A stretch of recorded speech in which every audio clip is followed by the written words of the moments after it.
Hi friends, welcome back to the Real Estate Investment Master Series, Master Class Series, video number 6। Friends आज का बहुत ही interesting topic है। The topic is price negotiation, यानी हर developer या हर buyer का एक pen तकलीफ, दैट इज प्राइस नेगोशिएशन। तो आज इसके ऊपर हम बहुत डिटेल बात करने वाले हैं इसमें, तो वीडियो पे अंत तक बने रहिए। और अगर अभी तक चैनल को सब्सक्राइब नहीं किया है तो प्लीज चैनल को सब्सक्राइब करिए और वीडियो को शेयर जरूर करिए। चलिए शुरू करते हैं फ्रेंड्स। तो बेसिकली जब हम प्राइस नेगोशिएशन की बात करते हैं तो सबसे पहले जानिए कि अगर आपने बढ़िया से प्राइस नेगोशिएशन नहीं किया तो क्या थ्रेट है। सबसे बड़ा थ्रेट है कि बहुत मेहनत के बाद आपने जो एक फ्लैट चॉइस किया है या एक घर चॉइस किया है या एक अपार्टमेंट चॉइस किया है, इसमें व्यू अच्छा है, एवरीथिंग इज गुड, वो शायद आपके हाथ से निकल जाएगा। सेकेंड, अगर आपने प्रॉपर्टी लेने में लेट कर दिया तो एक क्या होता है कि हर 2-3 महीने के बाद है ना प्राइस हाइक होता है। बिकॉज पूरे साल में मान के चलते हैं कि प्रॉपर्टी का रेट यानी महंगाई जो है एक 12 से 15% काम करती है, तो वही प्रॉपर्टी में भी वही रूल लागू है। तो एक हर 3 महीने के बाद या 2 या 3 महीने के बाद डेवलपर प्रॉपर्टी का प्राइस 3 से 4% बढ़ाता है। बिकॉज उनको इन्वेस्टर्स को भी दिखाना पड़ता है कि मेरी प्राइस बढ़ रही है, प्रॉपर्टी बुकिंग भी हो रही है, और महंगाई डेफिनेटली कहीं ना कहीं डायरेक्टली कंस्ट्रक्शन कॉस्ट पे इम्पैक्ट करती है। फ्रेंड्स, तो नेगोशिएट नहीं किया, प्रॉपर्टी बुक नहीं करी जल्दी, तो 2-3 महीना लगा दिया, 4 महीने लगा दिया, तो प्रॉपर्टी का प्राइस 3 से 4% आपके लिए महंगा हो जाएगा। और थर्ड, बहुत इंपॉर्टेंट, आपका जो OCR है, ओन कॉन्ट्रीब्यूशन है, वो डिप्लीट हो गया, यानी वो धीरे धीरे खत्म हो जाएगा। बिकॉज आपने काफी इकट्ठा करके एक 10-15-20 लाख रुपए जमा किया है प्रॉपर्टी लेने के लिए, और अगर आप उसको टाइमली उसको कंज्यूम नहीं करते प्रॉपर्टी लेने के लिए, तो हो सकता है घर में कोई और इमरजेंसी आ जाए, किसी की शादी तय हो जाए या कोई और इमरजेंसी आ जाए, तो वहां पर आपका वो जो ओन कंट्रीब्यूशन जो आपने मार्जिन मनी जमा किया है वो वहां पर डाइवर्ट होने का पूरा चांस है। तो ये सब जो बोलते हैं इश्यूज है, इनसे बचना है हमको। तो इनसे बचने के लिए what we have to do is negotiation अच्छा होना चाहिए। तो नेगोशिएशन पे टेबल पे बैठने से पहले डेवलपर के पास सबसे पहले आपको ये जानना जरूरी है कि आपका बजट क्या है, यानी आप कौन से बजट की प्रॉपर्टी देख रहे हैं और इसमें आपका खुद का मार्जिन मनी कंट्रीब्यूशन कितना होगा। और बहुत क्रूशियल चीज कि हर साल यानी अगले 12 महीने में, अगले 24 महीने में आपके पास कितना एक्स्ट्रा फंड्स आने वाला है, यानी ये तीनों चीजों को मिलाकर आपका बजट डिसाइड होता है। यानी आपका ओन कंट्रीब्यूशन कितना है, आपको बैंक लोन कितना मिल पाएगा, यानी कितना EMI भर सकेंगे, प्लस आपके पास एक्सेस फंड कितना आने वाला है। ये होने के बाद सेकंड पार्ट आता है आपको एवरेज। अभी यहाँ पर प्रिपरेशन करना है, आपको क्या करना है, रूल नंबर एक बहुत सिंपल रूल है, आपको बहुत ज्यादा प्रॉपर्टीज घूमने की जरूरत नहीं है। ABC रूल, यानी आप जो प्रॉपर्टी आप ले रहे हैं उसको मान के चलिए हम B प्रॉपर्टी मान के चलते हैं, तो उसके अगल बगल में प्रॉपर्टी A और प्रॉपर्टी C, यानी उसके आसपास की 2 प्रॉपर्टी का रेट्स आपको पता होना चाहिए। जहां पर भी आप प्रॉपर्टी देख रहे हो वहां की उस प्रॉपर्टी को साथ पकड़ के आपके पास 3 प्रॉपर्टी के रेट्स आपके पास होने चाहिए। अब ये रेट आपके पास होने चाहिए पर स्क्वायर फीट रेट। जब प्रॉपर्टी के रेट आपको बताया जाता है तो उसमें ऑल इन प्राइस होता है, जिसमें कि अदर चार्जेस है, पार्किंग चार्जेस है, डेवलपमेंट चार्जेस है, जिसको बोलते हैं PLC चार्जेस है, या फ्लोर राइज है, बहुत सारे चार्जेस होते हैं। और इसके अलावा गवर्नमेंट की स्टैम्प ड्यूटी रजिस्ट्रेशन भी होता है। बट हमको पकड़ना है सिर्फ एग्रीमेंट वैल्यू, जो बेसिक वैल्यू है कॉस्ट फ्लैट की, जो मिलती है हमको पर स्क्वायर फीट में जब हम टोटल प्राइस को डिवाइड करते हैं कारपेट एरिया से। फॉर एग्जांपल, अगर मुझे 80 लाख रुपए की एग्रीमेंट वैल्यू है और कारपेट एरिया 400 है, तो मेरा पर स्क्वायर फीट रेट बनेगा 20,000 रुपए। तो ये आपको जानकारी होनी बहुत जरूरी है।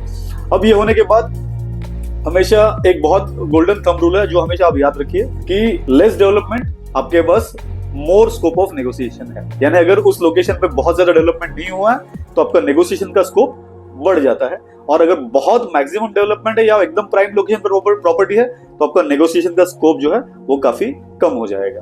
सेकंड चीज आपको आइडेंटिफाई करनी है कि डेवलपर का ट्रैक रिकॉर्ड कैसा है, यानी डेवलपर के बारे में मार्केट में क्या चीजें हैं, डेवलपर ने अभी तक कितने प्रोजेक्ट बनाए हैं, डिलीवर करे हैं, डेवलपर किस तरह की कंस्ट्रक्शन क्वालिटी मेंटेन करता है, डेवलपर कौन से कैटेगरी में आता है, A कैटेगरी है, B कैटेगरी है, C कैटेगरी है। आपको जानकारी के लिए बता दूं, बॉम्बे के अंदर पूरे MMRDA में एज पर बैंकिंग नॉर्म्स केवल 12 डेवलपर्स को ही कैटेगरी A में रखा गया है। Because it is not only कि बड़ा साइज है तो कैटेगरी A के डेवलपर बन गए, आपको क्वालिटी, आपको डिलीवरी, बहुत सारी चीजों पे आपको आका जाता है। बॉम्बे में only 12 developers are identified in category A friends, right. तो कैटेगरी B में अगर डेवलपर मिल रहा है, नेगोशिएशन का स्कोप बढ़ जाएगा। इसके अलावा आपको देखना है कि प्रोजेक्ट का साइज कितना है, क्या प्रोजेक्ट टाउनशिप है या एक छोटी सी सोसाइटी है या स्टैंड अलोन है। जितना बड़ा प्रोजेक्ट बनता जाएगा उसमें आपको एमिनिटीज मिलती जाएगी, उसमें आपको फ्री स्पेस ज्यादा मिलेगा, बहुत नंबर ऑफ एमिनिटीज ज्यादा होगी, तो वो जस्टिफाई करेगा। अगर डेवलपर आपको एक प्राइस भी बता रहे तो जस्टिफाई भी करेगा। यानी ये सारी चीजें डिसाइड करने के बाद आप टेबल पर बैठिए। नाउ यहाँ से शुरू करते हैं हम लोग बेसिक चीज। जैसे पहली चीज आपने आइडेंटिफाई कर लिया कि पर स्क्वायर फीट रेट कितना है। अब मान के चलिए आपको पर स्क्वायर फीट रेट आपको 100 बोला जाता है, तो एक आप यहाँ पर एक फॉर्मूला यूज कर सकते हैं 80, 90, 100। What is 80, 90, 100? अगर आपको 100 रुपीज प्राइस बताई गई है उस प्रॉपर्टी की, तो आप शुरू करिए 80 रुपीज से। You start with 80 rupees, right? और बीच में आगे कहीं ना कहीं वो 90 या 88 या 92 इसके आसपास वो प्राइस, या हो सकता है 85 भी मिल जाए अगर आप अच्छे नेगोशिएटर हैं तो this is very good rule. Why I am saying you कि 80% आप करिए, बिकॉज क्या होता है ना कि नेगोशिएशन में 4 तरह के नेगोशिएशन होते हैं। Lose lose negotiation, win lose negotiation, lose win negotiation या win win negotiation. Win win negotiation वो होता है जिसमें डेवलपर को भी लगे कि मुझे अच्छा रेट मिला है और बायर को भी लगे कि मुझे अच्छी डील मिली है। तो that is called as win win negotiation. Win win negotiation करना है तो आपको उनके क्लोजिंग प्राइस के आसपास रहना पड़ेगा। अगर आपने 65 रुपया बोल दिया या 60 रुपीज या 68 रुपीज बोल दिया आपने उस प्राइस का पर स्क्वायर फीट रेट, और उनका क्लोजिंग प्राइस मान के चलिए कि बॉटम रेट उनका 90 रुपीज है या 80 रुपीज है या 85 रुपीज है, तो डेवलपर है या क्लोजिंग मैनेजर है वो उस प्राइस को, उसको वो समझ में आ जाएगा कि आप लेना नहीं चाहते, वो फॉलो अप नहीं करेगा। इससे होगा क्या, 1, 2 महीने 3 महीने आगे चला गया तो आप भी ईगो पे ले लोगे, वो भी फॉलो अप नहीं करेंगे। 2-3 महीने में फिर से वही होगा, जो आपकी प्रीफर्ड इन्वेंट्री वो चली जाएगी आपके हाथ से, और अगेन 2-3 महीने में प्राइस 3-4% बढ़ेगा तो आपका फिर से आपको बजट एक्सपांड करना पड़ेगा। ये कोई समझदारी नहीं है। जो बजट आपने प्लान किया है, अच्छा नेगोशिएशन करिए, टेबल छोड़ के मत उठिए, प्रॉपर्ली नेगोशिएट करिए, होल्ड करिए, डिस्कस करिए। और एक चीज आप कर सकते हैं, जो बहुत अच्छे नेगोशिएटर्स इस चीज के ऊपर वर्क करते हैं कि वो एडवांस मांगते हैं।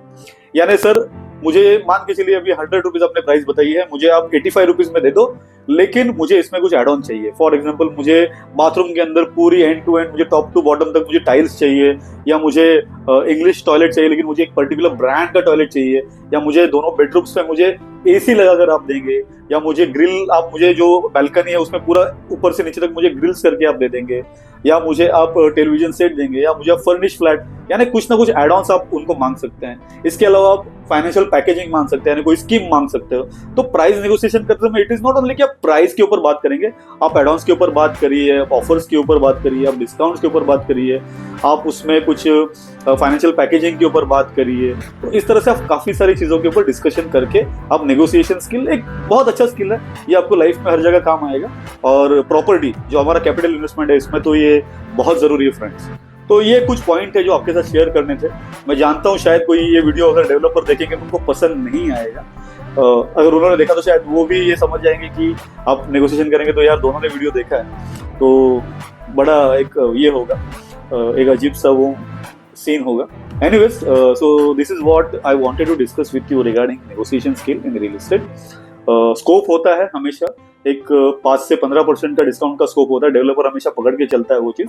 तो उसके आसपास आप घूमिए, प्रॉपर्टी आइडेंटिफाई करिए, अच्छे से प्राइस दिखा लिए, और डेफिनेटली नेगोशिएशन करिए, और अपने सपनों का घर, आपके इन्वेस्टमेंट जल्दी से जल्दी आप बना लीजिए फ्रेंड्स। होप करता हूँ, उम्मीद करता हूँ कि आपको ये वीडियो अच्छा लगा होगा। अगर अच्छा लगा है तो इसे लाइक जरूर करिए, बहुत अच्छा लगा है तो शेयर जरूर करिए, और अगर आपको लगता है कि जो वीडियोस हम बना रहे हैं इससे कुछ क्वालिटी कंटेंट आपको मिल रहा है और हम आपके साथ जुड़े रहें, तो प्लीज चैनल को सब्सक्राइब जरूर करिए। Thanks a lot dear friends.